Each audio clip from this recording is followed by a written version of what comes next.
বিরতির পর স্বাগত। এবার খেলার দিকে নজর রাখা যাক, কারণ বিজয় হাজারে ট্রফিতে সেঞ্চুরির নয়া রেকর্ড করুণ নায়ারের। তারপরেও জাতীয় দলে কেন ব্রাত্য থাকছেন এই ব্যাটার? বিসিসিআই এর নির্বাচকদের মানসিকতা নিয়ে নেটমহলে সমালোচনা।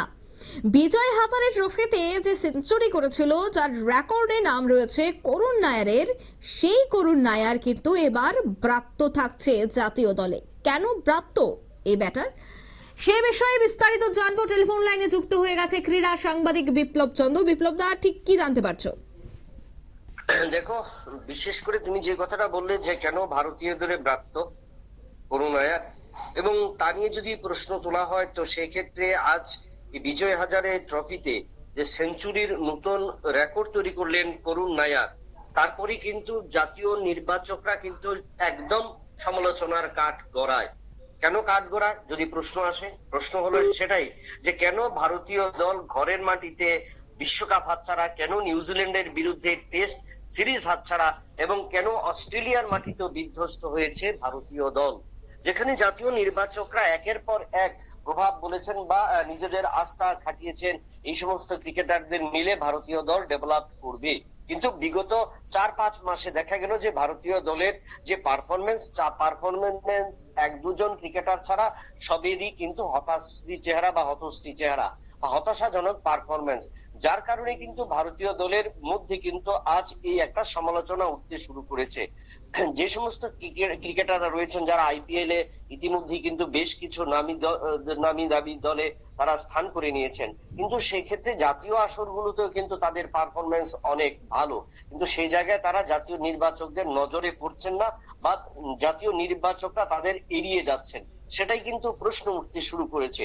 না হলে এই বিজয় হাজারে ট্রফি কিংবা রঞ্জি ম্যাচের উপর কিন্তু ডিপেন্ড করতে হয় যে পেশাদারী ক্রিকেটাররা বা যে সমস্ত প্রতিভাবান ক্রিকেটাররা রয়েছে তাদের পারফরমেন্সের উপরেই তাদেরকে জাতীয় দলে স্থান দেওয়া হয়। কিন্তু করুণ নায়ারের দিকে কিন্তু জাতীয় নির্বাচকরা কোনোভাবেই চোখ তুলে তার নি, কিন্তু সেই জায়গায় করুণ নায়ার কিন্তু নিজের মতো নিজের ব্যাট চালিয়ে গেছেন এবং 22 গজে, এবং সেখানে কিন্তু তিনি নতুন একটা রেকর্ড করলেন, এবং এই রেকর্ডের কারণে কিন্তু করুণ নায়ার কিন্তু নির্বাচকদের একদম চুলবিদ্ধ করে তুললেন, এবং সেখানে কিন্তু সমালোচনার মুখে পড়লো জাতীয় নির্বাচকরা।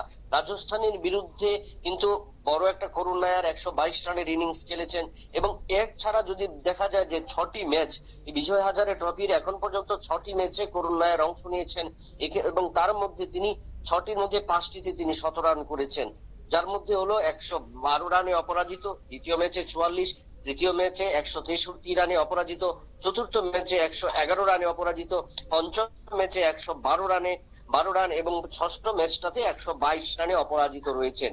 এই যে ব্যাটসম্যান যার গড় অপরাজিত থাকার গড় এখন পর্যন্ত 664 যদি বলা হয় টোটাল 6 ইনিংসে মিলে, তাহলে বোঝা যাবে যে ভারতীয় দলের মধ্যে কিন্তু প্রতিভার কোনো অভাব নেই।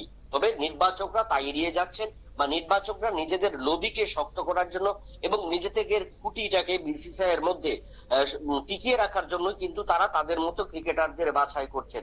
কিন্তু সেই সমস্ত ক্রিকেটাররাই কিন্তু আজ আন্তর্জাতিক আসরে বলো বা আইসিসি টুর্নামেন্ট গুলোতে কিন্তু ভারতকে একদম তলানিতে নিয়ে যাচ্ছে বা তলানিতে নিয়ে ঠেকাচ্ছে, এবং এই জায়গাতেই কিন্তু প্রশ্ন উঠতে শুরু করেছে অঙ্কিতা।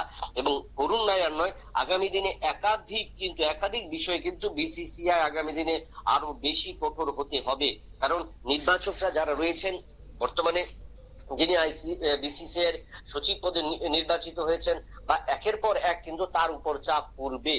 জয় শাহ পদত্যাগ করার পর নতুন চেয়ারম্যান নির্বাচিত হয়েছেন, এবং সেই জায়গায় দাঁড়িয়ে এবং নতুন চেয়ারম্যানও কিন্তু নতুন ভাবে বিসিসিআই কে নতুন পরিকল্পনা নিয়ে কাজ করবেন, এবং সেই জায়গায় কিন্তু কোনোভাবেই কোনো পক্ষপাতিত্ব বা সেখানে দলবাজি বা লবিবাজি কোনো কিছু করতে দেবেন না, তিনি কিন্তু সেটা পরিষ্কার জানিয়ে দিয়েছেন। এবং তার কারণেই কিন্তু বর্তমান সময়ে এই ইংল্যান্ডের বিরুদ্ধে টেস্ট সিরিজ এবং তারপর টেস্ট চ্যাম্পিয়নশিপ, সেই চ্যাম্পিয়ন ট্রফির আগে কিন্তু ভারতীয় দলকে গোছানোর চেষ্টা, এবং সেই জায়গায় করুণ নায়ারের মতো বেশ কয়েকজন ক্রিকেটার রয়েছেন যারা এখনো দলে স্থান পাচ্ছেন না, এবং বেশ কয়েকজন ক্রিকেটার ইতিমধ্যে কিন্তু অবসর নিয়েছেন, তারা কিন্তু কাঠগড়ায় তুলে দিয়েছেন ভারতীয় ক্রিকেট সংস্থা, যারা নির্বাচক রয়েছেন, যারা দল বাছাই করেছেন তাদের মধ্যে, এবং যে কোচ এবং যারা রয়েছেন তাদেরও কাছেও কিন্তু একটা সমালোচনার মুখের সম্মুখীন হয়েছেন, এবং এই সমালোচনা থেকে দূরে সরিয়ে দিয়ে ভারতীয় টিমকে কিন্তু নতুন ভাবে কিন্তু গোছানোর পরিকল্পনা, এবং তাই কিন্তু প্রশ্ন চিহ্নের মুখে যে করুণ নায়ারের মতো যে সমস্ত ক্রিকেটাররা এবার বিজয় হাজারে ট্রফিতে রঞ্জি ম্যাচে সেরা পারফরমেন্স করেছেন, তারা কি ভারতীয় দলে স্থান পেতে চলছেন? যদি সেক্ষেত্রে স্থান পেতে হয় কাদের বাদ দেওয়া হবে সেখানে প্রশ্ন, এবং সেখানে কিন্তু আরেকটা প্রশ্ন উঠে আসতে শুরু করেছে। ইতিমধ্যে যেটা সূত্রের খবর, আগামী দিনে আরো বেশি কঠোর মনোভাব নেওয়া হচ্ছে। যে সমস্ত ক্রিকেটাররা রান পাবেন না, অর্থাৎ যাদের পেমেন্ট করা হচ্ছে বিসিসিআই থেকে, তাদেরকে যদি রান না করতে পারেন সেই ক্ষেত্রে তাদের কাছ থেকে সেই টাকা কিন্তু কেটে নেওয়া হবে। অর্থাৎ বলা যায় যে আগামী দিনে ভারতীয় ক্রিকেটার এবং ভারতীয় টিম ম্যানেজমেন্টের উপর আরো বেশি চাপ, এবং যে শ্রেষ্ঠ ভারত কথা একদিকে প্রধানমন্ত্রী বলছেন, এবং অন্যদিকে বিশ্ব ক্রিকেটে ভারতকে যদি আরো বেশি সমাদৃত হতে হয় বা বিশ্ব ক্রিকেটে ভারতের মান যদি আরো উজ্জ্বল করতে হয়, এবং টেস্ট চ্যাম্পিয়নশিপ এবং এক দিবসীয় চ্যাম্পিয়নশিপ এবং টি-20 চ্যাম্পিয়নশিপ, যে তিনটে ফরম্যাট আছে, এই তিনটে ফরম্যাটের শীর্ষস্থানে যদি ধরে রাখতে হয় তাহলে কিন্তু ভারতীয় দলকে এখান থেকে শিক্ষা নিতে হবে। তার পাশাপাশি যে সমস্ত ক্রিকেটাররা রয়েছে তাদেরকে কিন্তু একাডেমিতে আনতে হবে, এবং সেখান থেকে বাছাই প্রক্রিয়ার মধ্যে কিন্তু ভারতীয় দলে নিতে হবে। অঙ্কিতা, একদমই। এই যে আগামীতে আরো একাধিক ট্রফি রয়েছে, বিশেষ করে চ্যাম্পিয়ন্স ট্রফি, তারপর পরেই আরো একাধিক ম্যাচ রয়েছে ইন্ডিয়ান টিমের, এবং তারই মধ্যে ইন্ডিয়ান প্রিমিয়ার লিগ অর্থাৎ আইপিএলও রয়েছে। এই বিষয়গুলোতে দেখা যাচ্ছে যে বেশ কয়েকজন তারা ভালো ক্রিকেটার থাকার পরেও তাদেরকে নেওয়া হচ্ছে না, হোক আইপিএল বা হোক ইন্ডিয়ান টিমে, বা তাদের প্রতিভা যেন কোনো এক জায়গায় গিয়ে একেবারে ঢেকে যাচ্ছে। তাই সেক্ষেত্রে কি মনে হয় বিসিসিআই কে এই বিষয়গুলি ভালো করে ভাবা এবং চিন্তা করার প্রয়োজন যে আগামী দিনে আরো নতুন নতুন প্রজন্মকে সুযোগ দেওয়া উচিত, এবং যারাই এগিয়ে আসতে পারছেন না কিন্তু ভালো প্রতিভা রয়েছে, ট্যালেন্ট রয়েছে, তাদেরকে চিহ্নিত করে তাদেরকে খেলানো উচিত? কি মনে করছো? সেটা একান্ত, কারণ এই চ্যাম্পিয়ন্স ট্রফি এবং এরপর আইপিএল এই যে রয়েছে, এই আইপিএল এ যেখানে আমরা দেখলাম যে 182 জন ক্রিকেটারকে কেনা হয়েছে, 10টি ফ্র্যাঞ্চাইজি তারা কিনেছে, তার মধ্যে 62 জন রয়েছেন বিদেশি ক্রিকেটার। তবে যে এই 62 জনকে বাদ দিলে বাকি যারা রয়েছেন সেই ক্ষেত্রে 110 থেকে 112 জন ক্রিকেটার, তাদের মধ্যে থেকে কিন্তু অনেক ক্রিকেটার হাইলাইট হবেন এবং অনেক ক্রিকেটার নিজেদের প্রতিভা তুলে ধরবেন, এবং সেই জায়গায় দাঁড়িয়ে টি-20-র মতো আগামী ফরম্যাটের যে সমস্ত টুর্নামেন্ট 2025 সালে ক্রমে কমপক্ষে 7টি টুর্নামেন্টে ভারতীয় দল অংশ নেবে, এবং সেই জায়গায় দাঁড়িয়ে বলা যায় যে ক্রিকেটারদের নিজেদের যে উত্থান, এবং সেই ক্ষেত্রে ভারতীয় ম্যানেজমেন্ট, টিম ম্যানেজমেন্ট, নির্বাচক, তাদেরকেও কিন্তু চোখ কান খোলা রাখতে হবে।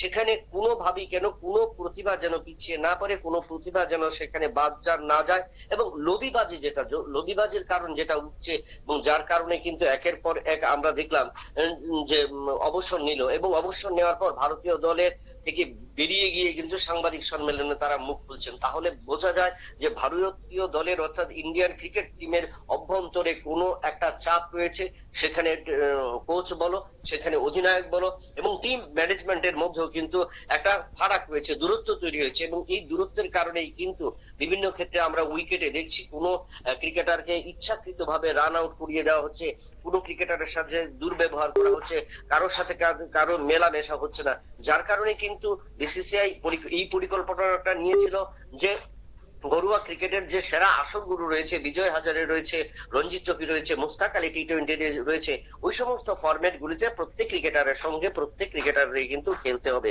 কারণ সেখানে যদি খেলার অভ্যাস তৈরি হয় তাহলে কিন্তু একটা মানসিকতা তৈরি হবে নিজেদের মধ্যে, এবং সেই মানসিকতাটাই কিন্তু গৃহীত হবে বা প্রতিফলিত হবে ভারতীয় দলে। কিন্তু সেখানে দেখা যাচ্ছে উল্টো ফল, সেখানে প্রতিফলিত হচ্ছে না জুনিয়রদের সাথে সিনিয়রদের, এবং সেই তালমিলের অভাব থাকার কারণে জুনিয়র ক্রিকেটারদের কিন্তু ইচ্ছাকৃতভাবে রান আউট করা হচ্ছে, যেটা নিয়ে কিন্তু একাধিক অভিযোগ উঠেছে বিরাট কোহলি এবং যশস্বী যাদবকে নিয়ে। তো আগামী দিনে তাই বলা যায় যে ভারতীয় ক্রিকেটকে গোছাতে হলে এখন থেকে কিন্তু নতুন চেয়ারম্যান, যিনি বিসিসিআই চেয়ারম্যান হয়েছেন, তাকেও কিন্তু আরো টাইট করতে হবে, এবং ক্রিকেটারদেরও কিন্তু আরো বেশি করে নিজেদের তৈরি করতে হবে। অঙ্কিতা, ধন্যবাদ বিপ্লব দা।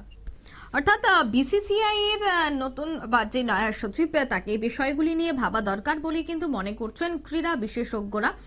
তবে বিজয় হাজারে ট্রফিতে একেবারে তাক লাগানো ক্রিকেটার হিসেবে যার নাম উঠে এসেছিল, যে সেঞ্চুরি করেছিল, সে কিন্তু দলে নেই। আর তা নিয়ে কিন্তু আবারও ক্রীড়া মহলে নানা গুঞ্জন, ক্রীড়া বিশেষজ্ঞরা একাধিক চর্চা কিন্তু শুরু করেছে। এই মুহূর্তের সংবাদ এই পর্যন্তই। আমাদের পরবর্তী নিউজ এবং আপডেট দেখার জন্য অবশ্যই চোখ রাখবেন শুধুমাত্র নিউজ ভ্যানগার্ডের পর্দায়। ধন্যবাদ।